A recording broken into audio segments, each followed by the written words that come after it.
Ils m'ont demandé de se déshabiller, nus, carrément. Ils ont commencé à attendre par quatre, commencé à frapper, checkpoint par checkpoint. Et chaque checkpoint qu'on arrive, on présente, il y a un gibier qui est là, prenez votre part. Ils venaient, ils frappaient. Et l'autre qui était vers mes pieds, qui voilà, mettait ses mains dans mon pantalon pour vraiment me torturer par mes organes génitaux. Et quand je bouge, il me dit que toi tu ne vas pas, tu n'as encore rien vu, je vais te castrer ici.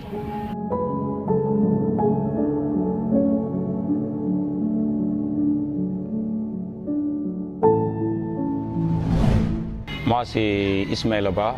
Je suis professeur au CEM de Django, professeur de lettres anglais au CEM de Django. C'était le 1er juin 2023. Je revenais de Boungari. À ce moment-là, je servais au CEM de Boungari. Je suis arrivé à la maison. Voilà, j'ai trouvé que mon jeune garçon, le dernier, il était souffrant. Naturellement, on l'avait amené au poste de santé de Tangori. Il y avait presque l'ordonnance a été payée, mais il y avait un médicament qu'on ne pouvait pas avoir au poste de santé de Tangori. Alors lorsque je suis arrivé, on m'a présenté l'ordonnance, je me suis dit qu'il va falloir que j'aille chercher ces médicaments-là à Bignona. Alors il y avait des manifestations là-bas qui n'étaient pas aussi des manifestations aussi graves que ça. Mais moi je me disais, même s'il y avait, on ne le souhaitait pas, une guerre, mais si un honnête citoyen circule et qu'il a devant lui une ordonnance, on doit vraiment l'aider à payer cette ordonnance-là.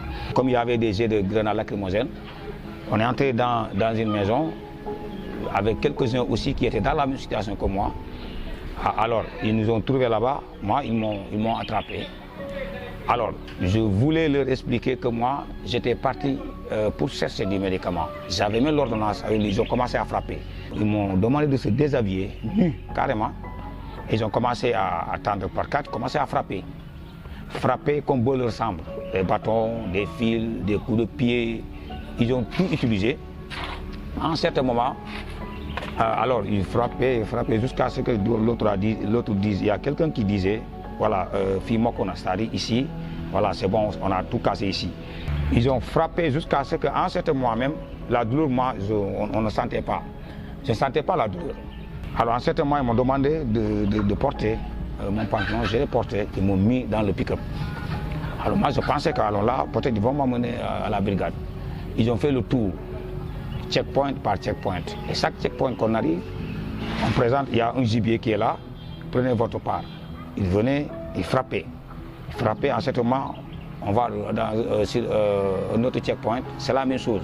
Dans le véhicule, moi j'étais couché, j'étais couché entre les pieds d'un gendarme qui avait son fusil comme ça braqué sur moi, et l'autre qui était vers mes pieds, qui voilà, mettait ses mains dans mon pantalon pour vraiment me torturer par mes organes génitaux. Et quand je bouge, il me dit que toi tu ne vas pas, tu n'as encore rien vu, je vais te castrer ici. Alors c'est comme ça, jusqu'à ce que nous sommes arrivés à la brigade.